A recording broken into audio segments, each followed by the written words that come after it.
সবাই কেমন আছেন? ভালো আছেন?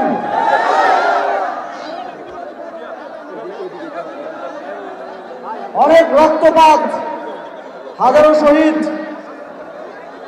সহস্র সহস্র আহতের রক্তের বিনিময়ে আজ আমরা দ্বিতীয় স্বাধীনতা অর্জন করেছি। আমরা স্বাধীনভাবে কথা বলতে পারছি, আমরা সমালোচনা করতে পারছি, আমরা দাবি করতে পারছি, আমরা দেশটাকে নিজের হিসেবে অনুভব করতে পারছি। যে শহীদদের আত্মত্যাগের বিনিময়ে আজ এই বাংলাদেশ গড়ার স্বপ্ন আমরা দেখছি। তারা রক্ত দিয়ে যে ঋণ আমাদের উপরে চাপিয়ে দিয়ে গেছেন, সেই ঋণ পরিশোধ করার জন্য আমাদের সবাইকে ঐক্যবদ্ধ থেকে একসাথে কাজ করে যেতে হবে। আমি আদম্য মৃত্যু পর্যন্ত সেই শহীদদের আহতদের রক্তের ঋণ শোধ করার জন্য, বাংলাদেশকে সঠিক পথে রাখার জন্য কাজ করব এবং সেই পথে আপনাদের সমর্থন প্রত্যাশা করি।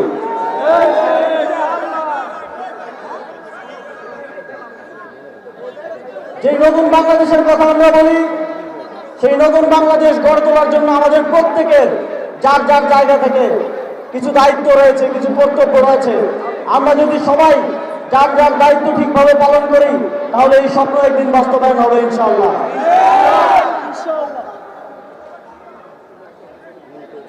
ঠিক জুলাই গণঅভ্যুত্থানে তরুণরা যেভাবে নেতৃত্ব দিয়েছিল, নতুন বাংলাদেশ বিনির্মাণে, নতুন বাংলাদেশের নেতৃত্ব গ্রহণেও তরুণদেরকে ভবিষ্যতেও নেতৃত্ব দিতে হবে।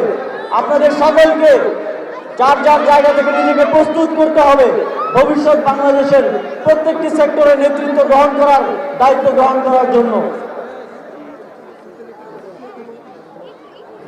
ইতিমধ্যেই রাজনৈতিক নেতৃবৃন্দ, সামাজিক নেতৃবৃন্দ এবং যাদের সাথে আমার এতদিন যোগাযোগ হচ্ছিল, তাদের মাধ্যমে অনেকগুলো দাবি আমার কাছে পৌঁছেছে। আপনারা জানেন, ইতিমধ্যেই মুরাদনগরে 20টিরও অধিক উন্নয়ন প্রকল্প স্থানীয় সরকার কল্যাণ ও সমবায় মন্ত্রণালয় থেকে গ্রান্ট করা হয়েছে এবং সেগুলোর কার্যক্রম অতি দ্রুতই শুরু হবে। এর বাইরেও সরকারে যারা আমাদের প্রতিনিধি আছেন, ইউএনও আছেন, ডিসি আছেন, তাদের মাধ্যমে আপনাদের যে কোনো প্রয়োজন, যে কোনো উন্নয়নমূলক কার্যক্রমের প্রয়োজনে আমাদেরকে জানাবেন। অতি দ্রুত সময়ের মধ্যে সেগুলো বাস্তবায়ন করার জন্য আমি কাজ করব। বিগত সময়ে ফ্যাসিবাদী সরকারের সময়ে উন্নয়ন কার্যক্রমগুলো শুধুমাত্র কয়েকটা নির্দিষ্ট জায়গায় হতো। এখন আমরা বলছি, বাংলাদেশের প্রত্যেকটি আনাচে কানাচে সমানভাবে কোনো প্রকার বৈষম্য না রেখে আমরা উন্নয়নের ধারাবাহিকতা পৌঁছে দিব।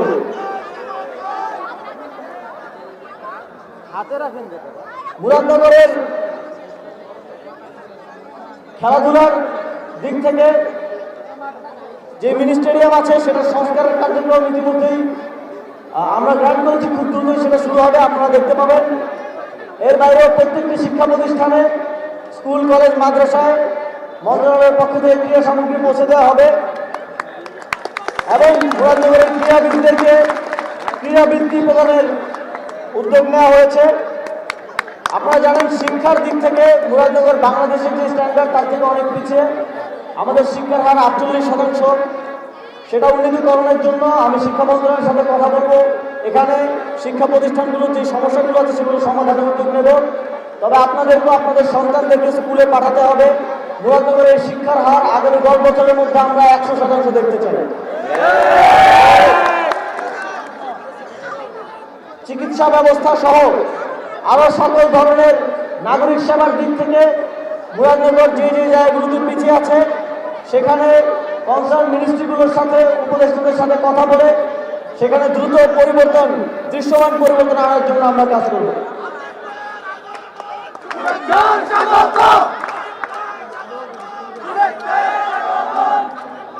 সংগ্রামী বন্ধুগণ,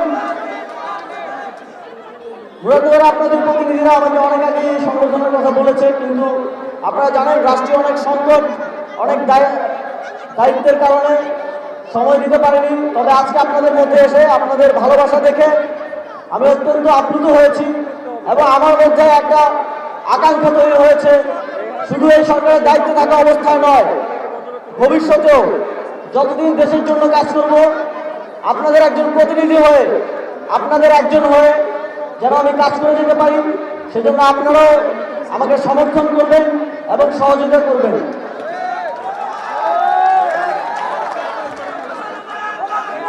আরেকটা কথা বলতে চাই, আপনারা জানেন পতিত স্বৈরাচারের সময় নানা কারণে কুমিল্লাকে বিভিন্নভাবে বঞ্চিত করা হতো। কুমিল্লার একটি প্রশাসনিক বিভাগ, কুমিল্লা সহ আশেপাশের জেলাগুলোর জনগণের দীর্ঘদিনের আকাঙ্ক্ষা। চট্টগ্রাম বিভাগে গিয়ে বিভাগীয় কার্যক্রম পরিচালনায় অনেক বেগ পেতে হয় এই অঞ্চলের জনগণকে, এবং সে বিষয়ে সরকার বিভিন্ন উদ্যোগও নেওয়ার প্রস্তুতি ছিল। কিন্তু আপনারা জানেন স্বৈরাচারী শেখ হাসিনা বলেছিল কুমিল্লা নামে কোনো বিভাগ হবে না। কিন্তু আমরা স্পষ্টভাবে বলতে চাই, এখানে কোনো বিভাগ হলে সেটা কুমিল্লার নামেই হবে। এবং আমি সরকারের সর্বোচ্চ নীতি নির্ধারকদের সাথে কুমিল্লাকে একটি প্রশাসনিক বিভাগে রূপান্তরের জন্য আলোচনা করব এবং অতি দ্রুত সময়ের মধ্যে তা বাস্তবায়নের জন্য প্রচেষ্টা করব।